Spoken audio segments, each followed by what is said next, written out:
ಟೋಪಿಯೊಳಗಿಂದ ಮೊಲ ತೆಗೆಯೋ ಮ್ಯಾಜಿಕ್ ನಾವೆಲ್ಲ ನೋಡಿದ್ದೀವಿ.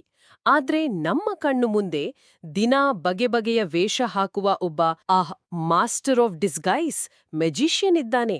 ಹೌದು, ಅದು ಬೇರೆ ಯಾರೂ ಅಲ್ಲ, ನಮ್ಮ ನೀರು. ಈ ಮ್ಯಾಜಿಕ್ ಎಷ್ಟೊಂದು ಸಹಜವಾಗಿದೆ ಅಂದ್ರೆ ನಮ್ಗದು ಮ್ಯಾಜಿಕ್ ಅಂತೆ ಅನಿಸೋದೇ ಇಲ್ಲ. ನಿಜ. ಇವತ್ತಿನ ಈ ಆಳವಾದ ಚರ್ಚೆಯಲ್ಲಿ ನೀರಿನ ಈ ಮ್ಯಾಜಿಕ್ ಟ್ರಿಕ್ಗಳ ಹಿಂದಿನ ರಹಸ್ಯನ ನಾವೆಲ್ಲ ಸೇರಿ ಭೇದಿಸೋಣ. ನೀರು ಯಾವಾಗ್ಲೂ ನಾವು ಕುಡಿಯೋ ಹಾಗೆ ಇರೋದಿಲ್ಲ ಅಲ್ವಾ? ಖಂಡಿತ ಇಲ್ಲ. ನಾವು ಚಳಿಗಾಲದಲ್ಲಿ ದಪ್ಪನೆಯ ಸ್ವೆಟರ್, ಆಮೇಲೆ ಬೇಸಿಗೆಯಲ್ಲಿ ಹಗುರವಾದ ಕಾಟನ್ ಬಟ್ಟೆ ಹಾಕ್ತೀವಲ್ವಾ, ಅದೇ ತರ ನೀರು ಕೂಡ ವಾತಾವರಣಕ್ಕೆ ತಕ್ಕಂತೆ 3 ಬೇರೆ ಬೇರೆ ಔಟ್ಫಿಟ್ಸ್ ಬದಲಾಯಿಸುತ್ತೆ. ಓಹೋ, 3 ಔಟ್ಫಿಟ್ಸ್ ಅಂದ್ರೆ ಸಾಲಿಡ್, ಲಿಕ್ವಿಡ್ ಮತ್ತೆ ಗ್ಯಾಸ್ ಅಲ್ವಾ? ಹೌದು. ಹಿಮಾಲಯದ ಮಂಜುಗಡ್ಡೆ ಅಥವಾ ನಮ್ಮ ಫ್ರಿಡ್ಜ್ನಲ್ಲಿರೋ ಐಸ್ ಕ್ಯೂಬ್ಗಳು ಬಂದು ಸಾಲಿಡ್. ಆಮೇಲೆ ನದಿ, ಕೆರೆಯಲ್ಲಿ ಹರಿಯುವ ನೀರು ಲಿಕ್ವಿಡ್. ಕರೆಕ್ಟ್. ಕೊನೆಯದಾಗಿ ಅಮ್ಮ ಬಿಸಿ ಬಿಸಿ ರಸಂ ಅಥವಾ ಟೀ ಮಾಡುವಾಗ ಪಾತ್ರೆಯಿಂದ ಮೇಲಕ್ಕೆ ಬರುವ ಹಬೆ ಇದೆಯಲ್ಲ, ಅದು ಗ್ಯಾಸ್. ಅದನ್ನ ವಾಟರ್ ವೇಪರ್ ಅಂತ ಕೂಡ ಹೇಳ್ತೀವಿ. ಆದ್ರೆ ನನಗೊಂದು ಡೌಟ್. ನೀರು ಈ ರೀತಿ ಒಂದ್ ರೂಪದಿಂದ ಇನ್ನೊಂದ್ ರೂಪಕ್ಕೆ ಹೇಗೆ ಬದಲಾಗುತ್ತೆ? ಈ ಮ್ಯಾಜಿಕ್ಗೆ ಕಾರಣಲೇನು? ಅಂದ್ರೆ ನೀರು ತಾನಾಗಿಯೇ ಬಟ್ಟೆ ಬದಲಾಯಿಸಲು ಆಗಲ್ಲ.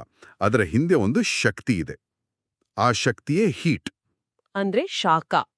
ಹೀಟಿಂದ ಇದೆಲ್ಲ ಆಗುತ್ತಾ? ಹೌದು. ನೀರಿನೊಳಗೆ ಕಣ್ಣಿಗೆ ಕಾಣಿಸದೆ ಸಣ್ಣ ಸಣ್ಣ ಕಣುಗಳು ಇರ್ತವೆ. ಅವುಗಳಿಗೆ ಹೀಟ್ ತಾಗಿದಾಗ ಅವು ತುಂಬಾ ಜೋರಾಗಿ ಓಡಾಡಲು ಶುರು ಮಾಡುತ್ತವೆ.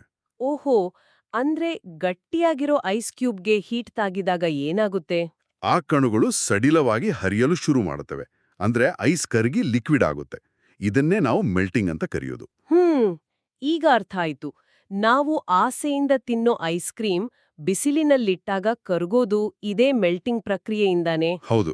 ಹಾಗೇನೆ ಈ ಲಿಕ್ವಿಡ್ ನೀರಿನಿಂದ ಹೀಟನ್ನ ವಾಪಸ್ ತೆಗೆದುಕೊಂಡ್ರೆ ಆ ಕಣಗಳ ಓಡಾಟ ನಿಧಾನ ಆಗುತ್ತೆ.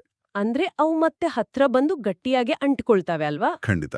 ಲಿಕ್ವಿಡ್ ನೀರನ್ನ ಫ್ರಿಡ್ಜ್ನಲ್ಲಿಟ್ರೆ ತಣ್ಣಗಾಗಿ ಸಾಲಿಡ್ ಐಸ್ ಆಗೋದು ಇದೇ ಕಾರಣಕ್ಕೆ. ಇದನ್ನ ನಾವು ಫ್ರೀಸಿಂಗ್ ಅಂತೀವಿ. ಹೀಟ್ ಸೇರ್ಸಿದ್ರೆ ಐಸ್ ಮೆಲ್ಟ್ ಆಗಿ ಲಿಕ್ವಿಡ್ ಆಗುತ್ತೆ. ಹೀಟ್ ತೆಗೆದ್ರೆ ಲಿಕ್ವಿಡ್ ಫ್ರೀಸಿಂಗ್ ಆಗಿ ಐಸ್ ಆಗುತ್ತೆ.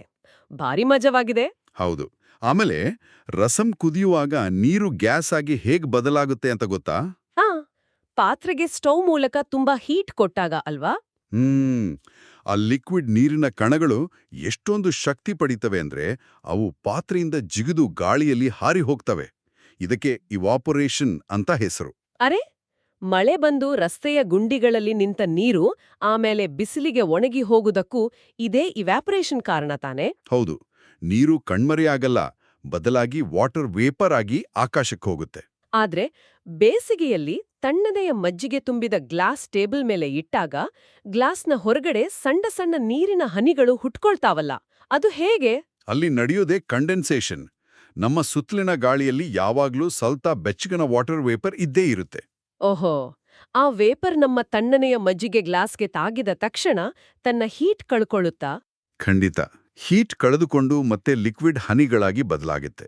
ಆಕಾಶದಲ್ಲಿ ಮೋಡಗಳು ಸೃಷ್ಟಿಯಾಗೋದು ಇದೇ ಕಂಡೆನ್ಸೇಷನ್ ಇಂದಾನೆ. ಇದು ಭಾರಿ ಇಂಟ್ರೆಸ್ಟಿಂಗ್ ಆಗಿದೆ. ಕೆಳಗಿರುವ ನೀರು ಎವ್ಯಾಪರೇಷನ್ ಮೂಲಕ ಮೇಲಕ್ಕೆ ಹಾರಿ ವಾಟರ್ ವೇಪರ್ ಆಗುತ್ತೆ, ಆಮೇಲೆ ತಣ್ಣಗಾಗಿ ಕಂಡೆನ್ಸೇಷನ್ ಮೂಲಕ ಮೋಡ ಆಗುತ್ತೆ. ಹೌದು. ಇದು ಭೂಮಿಯ ಮೇಲೆ ನಡೆಯುವ ಒಂದು ದೊಡ್ಡ ಜಾಯಿಂಟ್ ವೀಲ್ ತರ. ಈ ದೊಡ್ಡ ಚಕ್ರವನ್ನೇ ವಾಟರ್ ಸೈಕಲ್ ಅಂತ ಕರೆಯೋದು. ಈ ವಾಟರ್ ಸೈಕಲ್ನಲ್ಲಿ ಸೂರ್ಯ ಒಂದು ದೊಡ್ಡ ಹೀಟರ್ ಥರ ಕೆಲಸ ಮಾಡ್ತಾನಲ್ವಾ? ನಿಖರವಾಗಿ. ಸಮುದ್ರ, ನದಿಗಳ ನೀರು ಹೀಟಾಗಿ ಮೇಲಕ್ಕೋಗಿ ಮೋಡಾಗತ್ತೆ. ಆ ಮೋಡಗಳು ತುಂಬಾ ಭಾರವಾದಾಗ ಪ್ರೆಸಿಪಿಟೇಷನ್ ಮೂಲಕ ಮಳೆ ಆಗತ್ತೆ. ಅಂದ್ರೆ ಮಳೆ ಅಥವಾ ಆಲಿಕಲ್ಲಾಗಿ ಮತ್ತೆ ಭೂಮಿಗೆ ಬೀಳುತ್ತೆ. ಹೌದು. ಆ ಮಳೆಯ ನೀರು ಮತ್ತೆ ಹರಿದು ನದಿ, ಸಮುದ್ರಗಳನ್ನ ಸೇರುತ್ತೆ. ಇದನ್ನ ಕಲೆಕ್ಷನ್ ಅಂತೀವಿ.